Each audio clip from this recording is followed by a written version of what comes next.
La plus coûteuse erreur financière de la majorité des gens semble totalement inoffensive.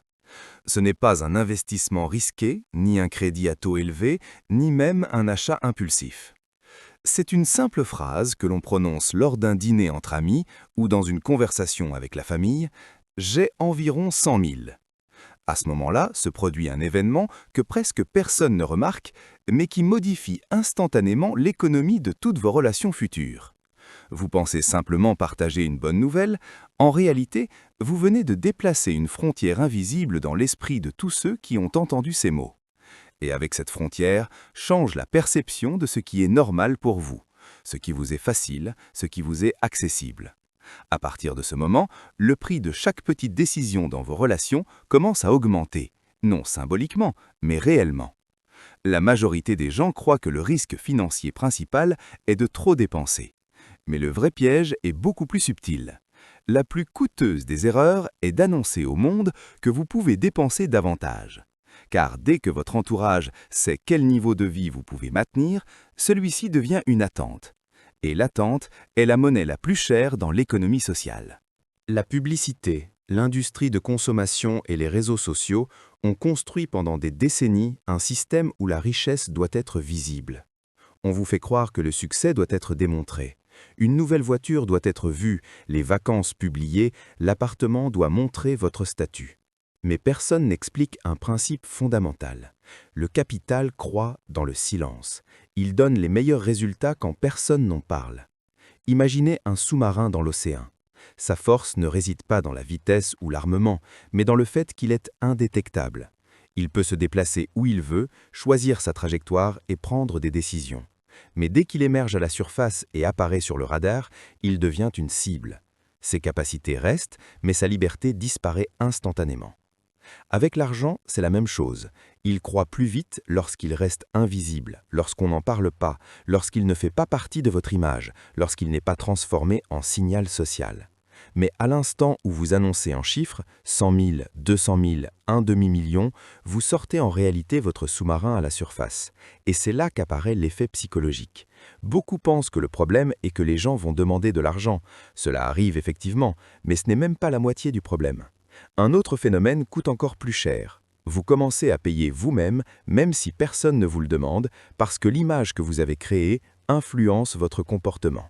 Si une personne sait qu'elle a 100 000, elle peut tranquillement commander un dîner abordable. Mais si autour de la table les gens connaissent ce chiffre, la situation change. Choisir un plat bon marché devient étrange. Refuser de payer l'addition commune semble une petite faute.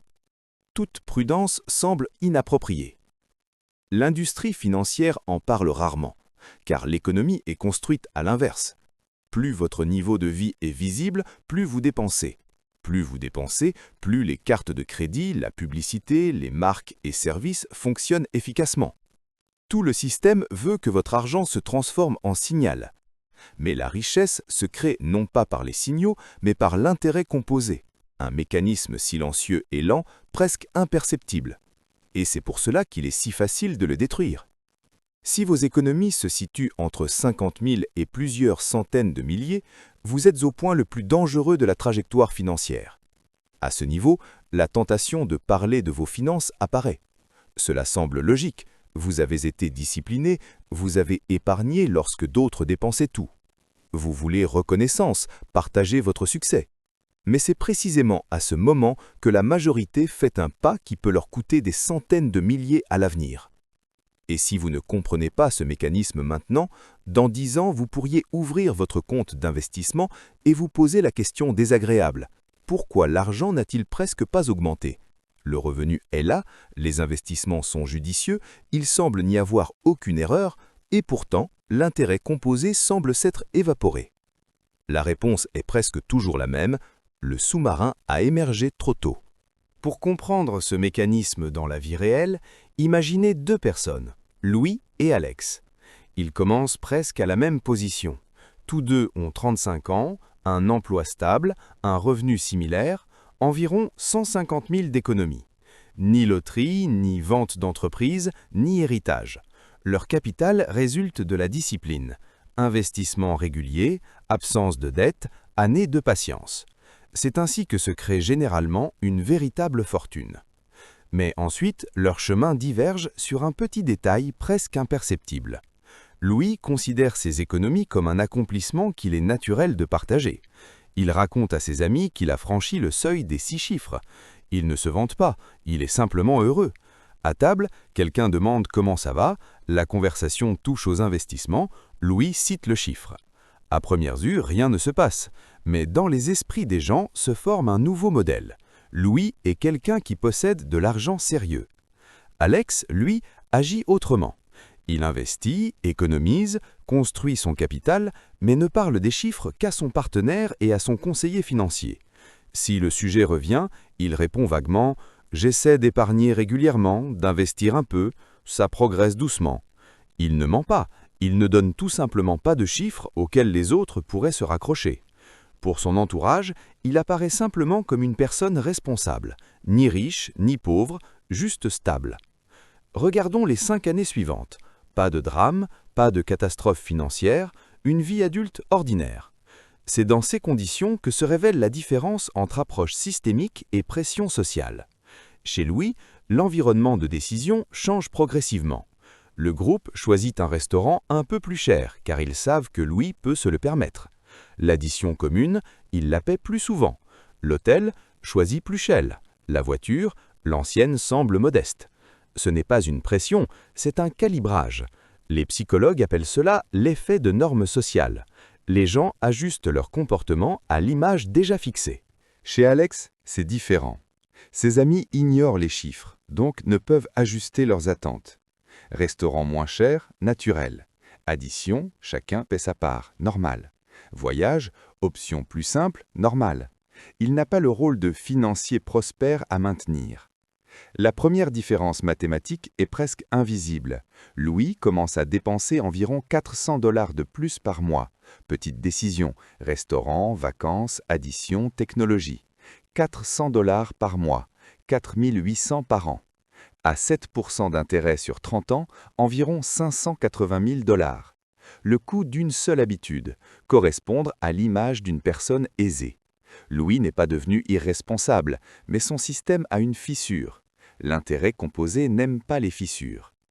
Alex, lui, vit discrètement. Sa liberté de décision est préservée. Son capital croît plus vite. Le mécanisme est simple. L'économie comportementale montre. L'argent n'est pas perçu de manière uniforme. Il est catégorisé psychologiquement. Il existe une catégorie de dépenses liée au maintien de l'identité. Déclarer publiquement son niveau financier pousse le cerveau à protéger cette identité automatiquement. L'effet de cohérence se manifeste, les actions s'alignent sur les déclarations précédentes. S'ajoute l'effet d'hydro, un nouvel objet crée une pression pour renouveler l'environnement. Une voiture, vêtements plus chers, un appartement, nouveaux meubles. Une étude en psychologie du consommateur, un achat visible augmente de 50% la probabilité d'un second achat coûteux dans le mois. Le cerveau réorganise son système de référence. Le silence financier protège non seulement des attentes d'autrui, mais aussi de votre propre cerveau. Quand personne ne connaît vos finances, pas de rôle à tenir, décision basée sur la valeur réelle. La plupart vivent émotionnellement, revenus plus élevés, consommation visible plus élevée. La pensée systémique diffère. L'argent est une infrastructure. L'objectif est de créer un système de liberté, pas de montrer son statut. Avec l'intérêt composé, la différence est énorme. Investir 200 000 à 7% sur 30 ans, 1,5 million. Mais une fuite mensuelle de 400 $, des centaines de milliers en moins.